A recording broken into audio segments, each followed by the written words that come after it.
மாண்புமிகு அவைத் தலைவருக்கு வணக்கம். குடியரசுத் தலைவரின் உரை மீதான நன்றி தெரிவிக்கும் தீர்மானத்தில் உரையாற்றக்கூடிய இந்த அரிய வாய்ப்பை எனக்கு வழங்கியமைக்காக முதலில் என்னுடைய நன்றியை உரித்தாக்குகிறேன். மேதகு குடியரசுத் தலைவர் அவர்களின் உரை பட்ஜெட்டுக்கான ஒரு முன்னோட்ட அறிக்கை என்று நாம் கூறலாம்.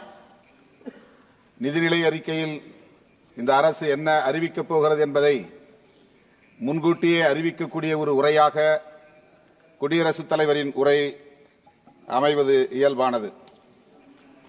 அந்த வகையிலே பார்க்கிற போது பட்ஜெட்டும் அந்த நிதிநிலை அறிக்கையும் சரி, குடியரசுத் தலைவர் உரையும் சரி, நம்பிக்கை ஊட்டுவதாக இல்லை.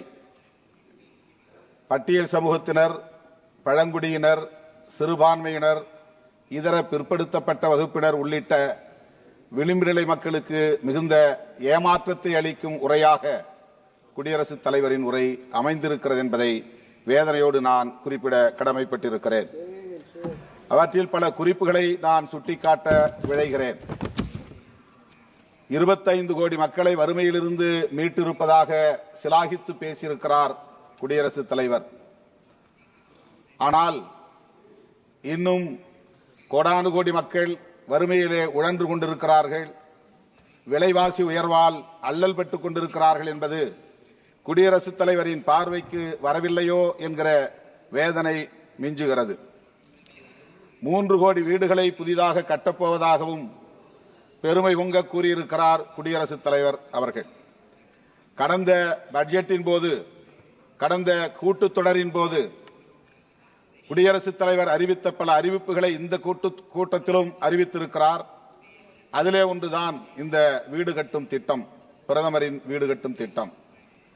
கடந்த முறை 54,500 கோடி ரூபாய் ஒதுக்கீடு செய்து அதில் 32,400 கோடி மட்டுமே செலவழித்திருக்கிறது அரசு. சரிபாதியாக செலவை குறைத்து விட்டார்கள். 22,100 கோடி ரூபாய் செலவிடவில்லை. இதனால் இந்த பிரதமரின் வீடு கட்டும் திட்டம் முழுமையாக நிறைவடையவில்லை. ஆங்காங்கே தொடங்கிய பணிகள் அப்படியே கிடக்கின்றன. ஒதுக்கிய நிதியும் விரயமாகிறது, மக்களுக்கு வீடும் கிடைக்கவில்லை, இலக்கும் எட்டப்படவில்லை என்பது எவ்வளவு வேதனைக்குரியது என்பதை தயவு கூர்ந்து எண்ணி பார்க்க வேண்டும் என கேட்டுக்கொள்கிறேன். ஒரு யூனிட்டுக்கு, அதாவது ஒரு வீடு கட்டுவதற்கு இந்திய ஒன்றிய அரசு 1,20,000 ரூபாய் தான் பொறுப்பேற்கிறது. 40% மாநில அரசு பொறுப்பு. அந்த வகையிலே 70,000 ரூபாயும் கூடுதலாக 50,000 ரூபாயும் என 1,20,000 ரூபாய் மாநில அரசு தருகிறது. அத்துடன் மன்ரேகா திட்டத்தின்படி, 100 நாள் வேலை திட்டத்தின்படி ஒரு 27,000 ரூபாய்க்கான பொறுப்பையும் மாநில அரசு ஏற்றுக்கொள்கிறது. 280 சதுர அடியிலே வீடு கட்டுவது என்கிற நிலையில் வெறும் 2,67,000 ரூபாயில எப்படி கட்டி முடிக்க முடியும் என்பதை தயவு கூர்ந்து எண்ணி பார்க்க வேண்டும். ஆகவேதான் சொல்லுகிறேன், இது வெறும் பகட்டு உரை, ஏமாற்றம் அளிக்கும் உரை.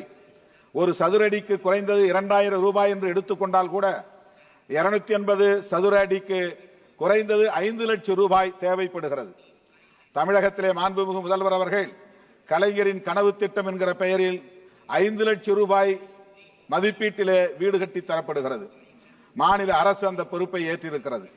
ஆகவே பிரதமரின் பெயரால் வீடு கட்டும் இந்த திட்டத்திற்கு குறைந்தது 5 லட்சம் ரூபாய் ஒதுக்கீடு செய்ய வேண்டும். அதனை முழுமையாக கட்டி முடிப்பதற்குரிய அனைத்து பணிகளையும் கண்காணிக்க வேண்டும், ஆவண செய்ய வேண்டும் என்று இந்த நேரத்திலே நான் வலியுறுத்த கடமைப்பட்டிருக்கிறேன். அடுத்து மிக முக்கியமாக பட்டியல் சமூகத்தினருக்கென்று துணை திட்டம் உள்ளது, பழங்குடியினருக்கும் துணை திட்டம் உள்ளது. SC SP என்று சொல்லப்படக்கூடிய அந்த சப் பிளான். அதன்படி பார்க்கிற போது மக்கள் தொகை கணக்கின்படி 15% அளவில் நிதியை பட்டியல் சமூகத்தினருக்கென்று ஒதுக்கீடு செய்ய வேண்டும். 7.5% பழங்குடியினருக்கென்று ஒதுக்கீடு செய்ய வேண்டும். அதுதான் துணை திட்டத்தின் அடிப்படையாகும். 50,65,000 கோடி நம்முடைய செலவு திட்டம் இந்த அரசு அறிவித்திருக்கிறது. அதிலே 15% என்று எடுத்துக்கொண்டால் 7,59,081 கோடி ஒதுக்கீடு செய்ய வேண்டும். அதுதான் நியாயமானது. ஆனால் வெறுமனே 1,68,478 கோடி ரூபாய் மட்டுமே ஒதுக்கீடு செய்து அவர்கள் 5,91,000 கோடி, ஏறத்தாழ 6 லட்சம் கோடியை மறைக்கிறார்கள் அல்லது செலவிட மறுக்கிறார்கள். இது இந்த மக்களை ஏமாற்றுகிற, வஞ்சிக்கிற மிக மோசமான ஒரு நடவடிக்கை என்பதை தெரிவித்துக் கொள்கிறேன்.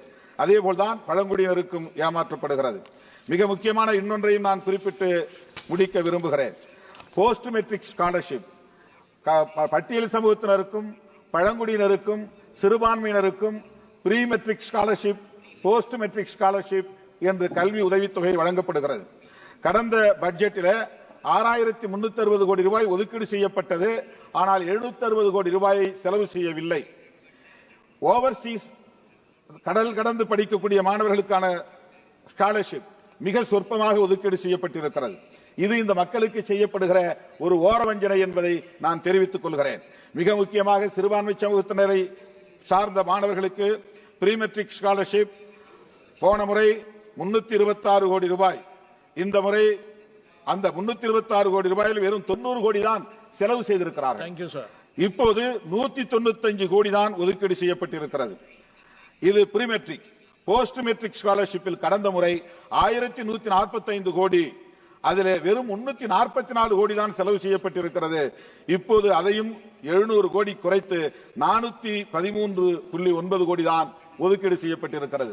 இது திட்டமிட்டு சிறுபான்மையினரின் கல்வியை அழித்தொழிக்கக்கூடிய, சிதைக்கக்கூடிய, அவர்களை இருட்டிலே தள்ளக்கூடிய ஒரு மோசமான சதி முயற்சி என்பதை இந்த நேரத்தில் நான் சொல்லிக்கொள்ள கடமைப்பட்டிருக்கிறேன். குடியரசுத் தலைவர் உரை பாஜக அரசை பாராட்டுகிற வெறும் பகட்டு உரையாகத்தான் இருக்கிறதே தவிர ஒரே முடித்துக் கொள்கிறேன். No, I have given you 2 minutes more than I have given you 2 minutes more than what is allotted to you. Thank you. Please go ahead. என்பதை சொல்லி இந்த வாய்ப்புக்கு நன்றி கூறி முடிக்கிறேன். நன்றி.